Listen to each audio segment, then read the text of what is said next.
সালামু আলাইকুম বন্ধুরা। আজকে আসলাম আপনাদের সাথে নতুন একটা ভিডিও নিয়ে। আজকে আমরা কথা বলবো খামার ব্যবস্থাপনা নিয়ে। আমরা জানি যে আমাদের বাংলাদেশটা হচ্ছে তৃতীয় বিশ্বের একটা উন্নয়নশীল দেশ। আমাদের এখানে পোল্ট্রি সেক্টরের একটা গুরুত্বপূর্ণ ভূমিকা রয়েছে। বিশেষ করে আমাদের কৃষি ক্ষেত্রে পোল্ট্রির একটা গুরুত্বপূর্ণ ভূমিকা রয়েছে। এজন্য আমাদের দেশে কৃষির ক্ষেত্রে পোল্ট্রি শিল্পটাকে আলাদাভাবে গুরুত্ব দেয়া হয়। আমরা খুব ভালোভাবে জানি যে প্রোটিনের সোর্স এবং আহ, পুষ্টির দিক দিয়ে বিবেচনা করলে পোল্ট্রি শিল্প একটা গুরুত্বপূর্ণ বিষয়। এই পোল্ট্রি শিল্পের ব্যবস্থাপনা কিভাবে করতে হয় এই নিয়ে আমরা বিস্তারিত আলোচনা করব। প্রথমে আমরা আলোচনা করব, তার আগে একটু জেনে আসি যে কেন পোল্ট্রি শিল্পটাকে গুরুত্ব দিয়ে কেন দেখা হয়। কারণ হলো যে এটা খুব সহজলভ্য। খুব সহজেই আমরা হাতের কাছে মুরগির ডিম এবং মাংস হতে পারি।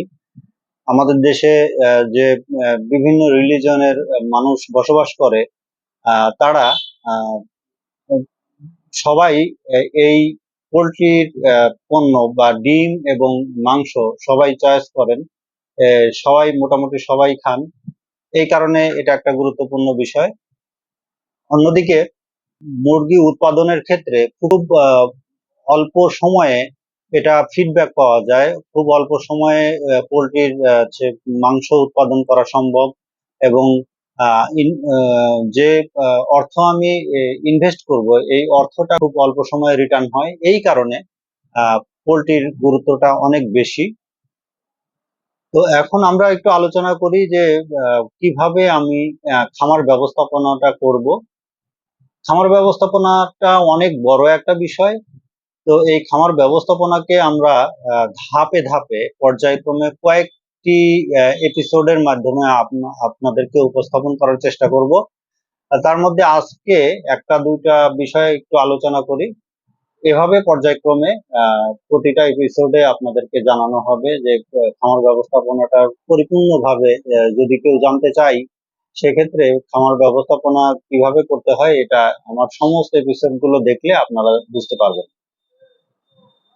তো খামার ব্যবস্থাপনার জন্য সর্বপ্রথম আমাকে নির্বাচন করতে হবে, আমার ঘর নির্মাণ করতে হবে।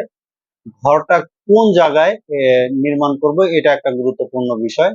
তো ঘর নির্মাণের জন্য আমাকে কয়েকটা বিষয় খুবই গুরুত্বপূর্ণ, এই বিষয়গুলো মাথায় রাখতে হবে। প্রথমত, আমাকে ঘর নির্মাণ করতে হবে জনবহুল এলাকা থেকে একটু ফাঁকে।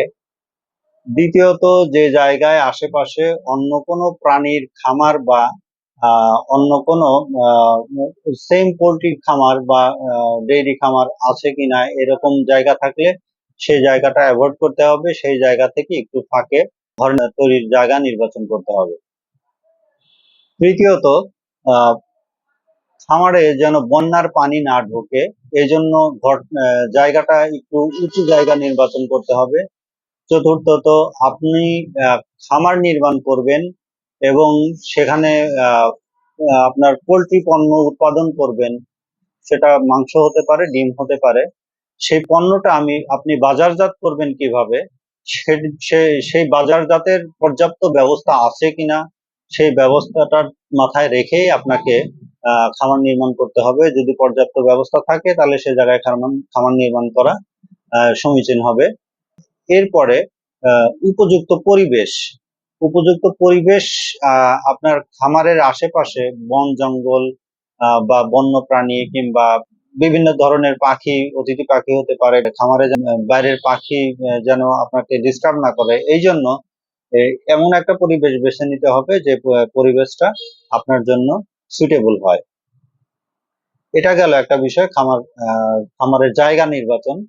এরপরে আসেন কিভাবে খামার নির্মাণ করবেন এবং খামারের মাপ কেমন হবে। এখানে দুইটা বিষয় আছে। একটা হচ্ছে দুইটা পদ্ধতিতে পোল্ট্রি খামার তৈরি করা হয়। এক হচ্ছে বন্য পদ্ধতি, আর একটা হচ্ছে খাঁচায় পালন করা বা মাচাল বা ফ্লোরের উপরে বিছানো পদ্ধতি।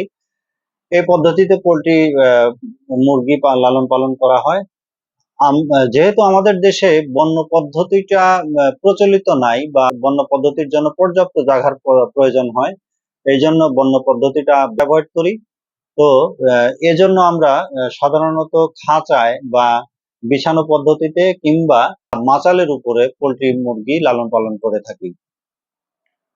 তো আমরা জানি যে একটা ব্রয়লার মুরগির জন্য 1 বর্গ ফিট জায়গার প্রয়োজন হয়। অপরদিকে লেয়ার মুরগির জন্য 0.8 বর্গফিট থেকে 1 বর্গফিট পরিমাণ জায়গার প্রয়োজন হয়। সেই অনুযায়ী আমাকে ঘর নির্মাণ করতে হবে। তবে ঘর নির্মাণের ক্ষেত্রে অবশ্যই এটা মাথায় রাখতে হবে যে যদি সেটা হয় লেইং বার্ডের বা ডিম পাড়া মুরগির ঘর, সেই ক্ষেত্রে অন্তত 2টা রোতে যেন খাঁচা স্থাপন করতে পারি, সেটা মাথায় রাখতে হবে। নতুবা অনেক ক্ষেত্রে আমরা একটা রোতে খাঁচা প্রতিস্থাপন করা যায়, এমন ভাবেও আমরা সেই অনুযায়ী ঘর তৈরি করতে পারি। অপরদিকে যদি ব্রয়লার মুরগির শেড হয়, সেক্ষেত্রে প্রতি মুরগির জন্য 1 বর্গফিট জায়গা হিসাব করে আমি কতগুলো মুরগি লালন পালন করব, সেই পরিমাণ ঘর দৈর্ঘ্য প্রস্থ হিসেব করে করতে পারি। অর্থাৎ ঘর নির্মাণটা নির্ভর করছে পোল্ট্রি মুরগি লালন পালনের সংখ্যার উপরে, পরিবেশের উপরে এবং আমি কোন মুরগি লালন পালন করব তার উপরে। তো যাই হোক, আজকের এপিসোড এই পর্যন্তই। আমরা পরবর্তীতে ধারাবাহিকভাবে এই পোল্ট্রির খামার ব্যবস্থাপনা সম্বন্ধে বিস্তারিত আলোচনা হবে। প্রতিটা এপিসোডে এক একটা বিষয় নিয়ে আমরা আলোচনা করব। তো আজকে এ পর্যন্তই। সবাই ভালো থাকবেন, সুস্থ থাকবেন। দেখা হবে নতুন কোনো পর্বে। আসসালামু আলাইকুম।